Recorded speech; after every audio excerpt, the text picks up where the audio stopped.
News happens fast in the NFL, and injuries are reshaping fantasy football teams by the daily. And we caught some news today as Saquon Barkley is going to be out some time due to an injury, and a lot of people are looking to Matt Breida off the waiver wire. We're going to be looking at the stats and information on him. But before we do, you need to click that subscribe button right now. Get a tap with the finger on your phone, click it with your mouse, because we're doing deep dives on these players every single day to help you with waivers, trades, setting lineups, and everything else. But let's dig in.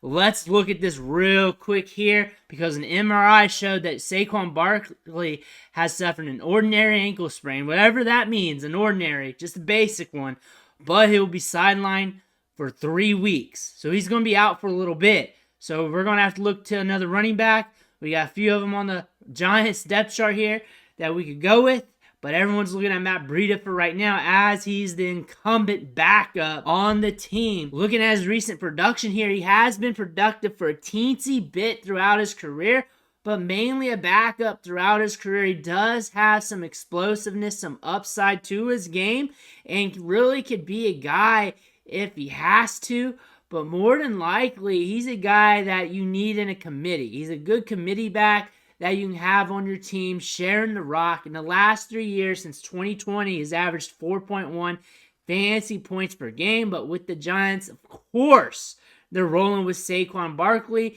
His value is best when Saquon Barkley is not on the field. And looking at the stats here, he does not have 1,000-yard season to his name. His best years were with the 49ers back in 2018 and 2019 when he was getting more touches and workload out of the backfield. Has 2,500 yards on his career. Really, he's a committee handcuff back that we're looking at to get some opportunity for the short term.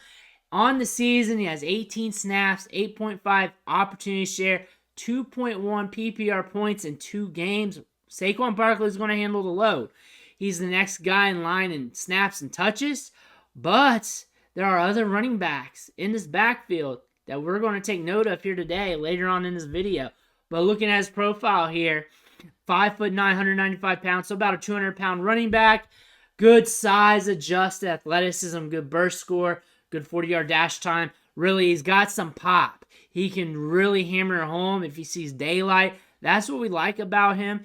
He can catch the ball in the backfield. He can be explosive in the second level. He's not the greatest back in the world. He's not a Jonathan Taylor. He's not a Saquon Barkley. But he's a guy that can get the job done for a short period of time. When we look at this depth chart, though, we have some questions here. Gary Brightwell has been seeing some touches and some snaps here lately as well. Less than Breida. That's nothing great to say. He's been seeing like 13 snaps on the season. But they drafted Eric Gray this year in the 5th round. And he's got some wiggle to his game. He played for Oklahoma. He played for Tennessee. Looked good with both collegiate programs. He's a guy that could be a dark horse during this time that Saquon Barkley is out. As everybody's running the Matt Breida, you may want to have those binoculars on Eric Gray to see what's happening with him. He has some pop in his step, can catch the ball in the backfield. I want to see if he gets his opportunity or at least gets a few carries here to prove his worth there. But I'm keeping an eye on him. Corbin as well is another running back you want to pay attention to. But Matt Breida is first one in line to see some opportunity. If he can run with it, then it could be his job for a little bit. But you need him because he's getting touches. You need him because you need to take the gamble. You're hurt at running back. You're stuck here. And you got to get a running back who's getting touches. And you got to hope for the best. That's why you need him. You don't need him because there's no clear path to success outside of the touches. And the touches aren't guaranteed. They could just run this up with a committee here, considering they got a bunch of other jag backs there. And it could be a mess. Could be a huge mess. If you're good at running back, you may just want to pivot off this one. If you're really bad at running back, then of course you're just throwing darts. And he's a dart. He's just another dart. Nothing more, really. I don't see too much upside unless the game script goes his way. He gets some touches and maybe some opportunity. Would not be surprised if they brought in another running back, but I also think they're just going to roll out with this core, see what happens here.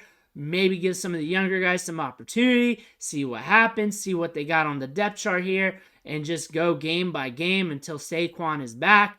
But Matt Breida, first in line, see what happens with him. But I would not be surprised if some of the other running backs here get some opportunity as well. Let me know what you think in the comments below. I want to hear about it. Make sure you hit that subscribe button on the way out, and I'll catch you on the